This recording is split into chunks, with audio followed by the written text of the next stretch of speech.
بسم اللہ الرحمن الرحیم۔ سیرت النبی صلی اللہ علیہ وسلم، باب نمبر 15۔ حجر اسود کون رکھے گا؟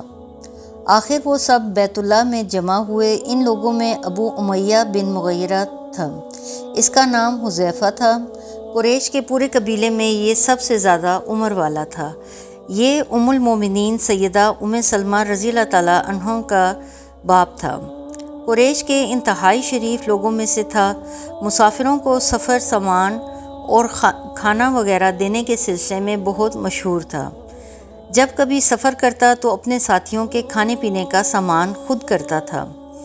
اس وقت اس شدید جھگڑے کو ختم کرنے کے لیے اس نے ایک حل پیش کیا۔ اس نے سب سے کہا، اے قریش کے لوگوں، اپنا جھگڑا ختم کرنے کے لیے تم یوں کرو کہ حرم کی صفا نامی دروازے سے جو شخص سب سے پہلے داخل ہو اس سے فیصلہ کروا لو۔ وہ تمہارے درمیان جو فیصلہ کرے وہ سب اس کو مان لیں۔ یہ تجویز سب نے مان لی۔ آج اس دروازے کو باب السلام کہا جاتا ہے۔ یہ دروازہ رکن یمانی اور رکن اسود کے درمیانی حصے کے سامنے ہے۔ اللہ کی قدرت کے اس دروازے سے سب سے پہلے حضور اکرم نبی اکرم صلی اللہ علیہ وسلم تشریف لائے۔ قریش نے جیسے ہی آپ صلی اللہ علیہ وسلم کو دیکھا پکار اٹھے، یہ تو امین ہیں، یہ تو محمد ہیں، ہم ان پر راضی ہیں۔ اور ان کے ایسا کہنے کی وجہ یہ تھی کہ قریش اپنے آپس کے جھگڑوں کے فیصلے آپ ہی سے کرایا کرتے تھے۔ آپ کسی کی بے جا حمایت نہیں کرتے تھے، نہ بلا وجہ کسی کی مخالفت کرتے تھے۔ پھر ان لوگوں نے اپنے جھگڑے کی تفصیل آپ کو سنائی۔ ساری تفصیل سن کر آپ نے فرمایا، ایک چادر لے آؤ۔ وہ لوگ چادر لے آئے۔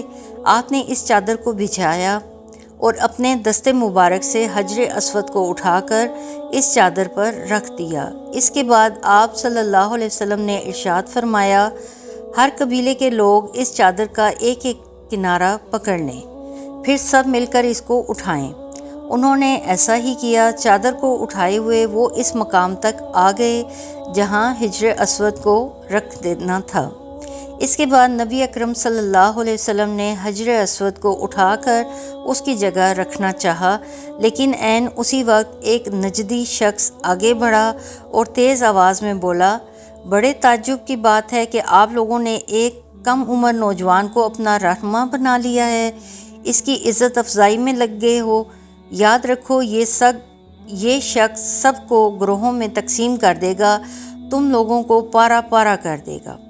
قریب تھا کہ لوگوں میں اس کی بات سے ایک بار پھر جھگڑا ہو جائے، لیکن پھر خود ہی انہوں نے محسوس کر لیا کہ حضور صلی اللہ علیہ وسلم نے جو فیصلہ کیا ہے وہ لڑانے والا نہیں، لڑائی ختم کرنے والا ہے۔ چنانچہ حجر اسود کو نبی اکرم صلی اللہ علیہ وسلم نے اپنے مبارک ہاتھوں سے اس کی جگہ پر رکھ دیا۔ مورخوں نے لکھا ہے کہ یہ نجدی شخص دراصل ابلیس تھا، جو اس وقت انسانی شکل میں آیا تھا۔ جب کعبے کی دیوار تعمیر مکمل ہو گئی تو قریش نے اپنے بتوں کو پھر سے اس میں سجا دیا۔ کعبے کی یہ تعمیر جو قریش نے کی، چوتھی تعمیر تھی۔ سب سے پہلے کعبے کی تعمیر فرشتوں نے بنائی تھی۔ بعض صحابہ نے فرمایا، زمین و آسمان کو پیدا کرنے سے پہلے اللہ تعالیٰ کا عرش پانی کے اوپر تھا۔ جب عرش کو پانی پر ہونے کی وجہ سے حرکت ہوئی تو اس پر یہ کلمہ لکھا گیا، لا الہ الا اللہ محمد الرسول اللہ صلی اللہ علیہ وسلم۔ اللہ تعالیٰ کے سوا کوئی معبود نہیں، محمد اللہ کے رسول ہیں۔ اس کلمہ کے لکھے جانے کے بعد عرش ساکن ہو گیا۔ پھر جب اللہ تعالیٰ نے آسمانوں اور زمین کو پیدا کرنے کا ارادہ فرمایا تو اس نے پانی پر ہوا کو بھیجا۔ اس سے پانی میں موجیں اٹھنے لگیں اور بخارات اٹھنے لگے۔ اللہ تعالیٰ نے ان بخارات یعنی بھاپ سے آسمان کو پیدا فرمایا۔ پھر اللہ تعالیٰ نے کعبہ کی جگہ سے پانی کو ہٹا دیا، جگہ خشک ہو گئی۔ چنانچہ یہی بیت اللہ کی جگہ ساری زمین کی اصل ہے اور اس کا مرکز ہے۔ یہی خشکی بڑھتے بڑھتے 7 براعظم بن گئی۔ جب زمین ظاہر ہو گئی تو اس پر پہاڑ قائم کیے گئے۔ زمین پر سب سے پہلے پہاڑ ابو قبیس ہے۔ پھر اللہ تعالیٰ نے فرشتوں کو حکم فرمایا، زمین پر میرے نام کا ایک گھر بناؤ تاکہ آدم کی اولاد اس گھر کے ذریعے میری پناہ مانگے۔ انسان اس گھر کا طواف کریں جس طرح تم نے میرے عرش کے گرد طواف کیا ہے، تاکہ میں ان سے راضی ہو جاؤں۔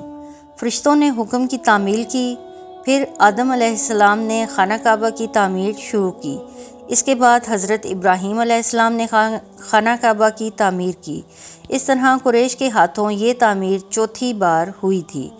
حضور اکرم صلی اللہ علیہ وسلم کی عمر مبارک 40 سال کے قریب ہوئی تو وحی کے آثار شروع ہو گئے۔ اس سلسلے میں سب سے پہلے آپ صلی اللہ علیہ وسلم کو سچے خواب دکھائی دینے لگے۔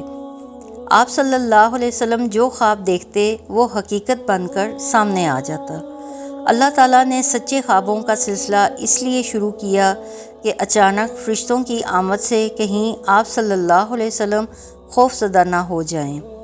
ان دنوں ایک بار آپ نے سیدہ ختیجہ رضی اللہ تعالیٰ عنہا سے فرمایا، جب میں تنہائی میں جا کر بیٹھتا ہوں تو مجھے آواز سنائی دیتی ہے، کوئی کہتا ہے اے محمد اے محمد۔ ایک بار آپ نے فرمایا، مجھے ایک نور نظر آتا ہے، یہ نور جاگنے کی حالت میں نظر آتا ہے، مجھے ڈر ہے اس کے نتیجے میں کوئی بات نہ پیش آ جائے۔ ایک بار آپ صلی اللہ علیہ وسلم نے یہ بھی فرمایا، اللہ کی قسم مجھے جتنی نفرت ان بتوں سے ہے اتنی کسی اور چیز سے نہیں۔ وحی کے لیے آپ کو ذہنی طور پر تیار کرنے کے لیے اللہ تعالیٰ نے فرشتے اسرافیل کو آپ کا ہمدم بنا دیا تھا۔ آپ ان کی موجودگی کو محسوس تو کرتے تھے مگر انہیں دیکھ نہیں سکتے تھے۔ اس طرح آپ صلی اللہ علیہ وسلم کو نبوت کی خوشخبریاں دی جاتی رہیں۔ آپ صلی اللہ علیہ وسلم کو وحی کے لیے تیار کیا جاتا رہا۔ اللہ تعالیٰ نے آپ کے دل میں تنہائی کا شوق پیدا فرما دیا، چنانچہ آپ کو تنہائی عزیز ہو گئی۔ آپ صلی اللہ علیہ وسلم غار حرا میں چلے جاتے اور وہاں وقت گزارتے۔ اس پہاڑ سے آپ صلی اللہ علیہ وسلم کو ایک بار آواز بھی سنائی دی تھی، میری طرف تشریف لائیے اے اللہ کے رسول۔ اس غار میں آپ مسلسل کئی راتیں گزارتے، اللہ کی عبادت کرتے۔ کبھی آپ 3 راتوں تک وہاں ٹھہرے رہتے، کبھی 7 راتوں تک، کبھی پورا مہینہ وہاں گزارتے۔ آپ جو کھانا ساتھ لے جاتے تھے جب ختم ہو جاتا تو گھر تشریف لے جاتے۔ یہ کھانا عام طور پر زیتون کا تیل اور خشک روٹی ہوتا تھا، کبھی کھانے میں گوشت بھی ہوتا تھا۔ غار حرا میں قیام کے دوران کچھ لوگ وہاں سے گزرتے اور ان میں کچھ مسکین لوگ ہوتے تو آپ صلی اللہ علیہ وسلم انہیں کھانا کھلاتے۔ غار حرا میں آپ صلی اللہ علیہ وسلم عبادت کس طرح کرتے تھے؟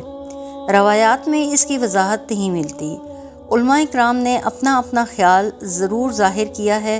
ان میں سے ایک خیال یہ ہے کہ آپ صلی اللہ علیہ وسلم کائنات کی حقیقت پر غور و فکر کرتے تھے، اور یہ غور و فکر لوگوں سے الگ رہ کر ہی ہو سکتا تھا۔ پھر آخرکار وہ رات آ گئی جب اللہ تعالیٰ نے آپ صلی اللہ علیہ وسلم کو نبوت اور رسالت عطا فرمائی۔ آپ صلی اللہ علیہ وسلم کی نبوت کے ذریعے اپنے بندوں پر عظیم احسان فرمایا۔ وہ ربیع الاول کا مہینہ تھا اور تاریخ 17 تھی۔ بعض علماء نے یہ لکھا ہے کہ وہ رمضان کا مہینہ تھا کیونکہ قرآن رمضان میں نازل ہونا شروع ہوا تھا۔ 8ویں اور تیسری تاریخ بھی روایات میں آئی ہے، اور یہ پہلا موقع تھا کہ جب جبرائیل علیہ السلام وحی لے کر آپ کی خدمت میں حاضر ہوئے۔ اس سے پہلے وہ آپ کے پاس نہیں آئے تھے۔ جس صبح جبرائیل علیہ السلام وحی لے کر آئے وہ پیر کی صبح تھی، اور پیر کی صبح ہی آپ اس دنیا میں تشریف لائے تھے۔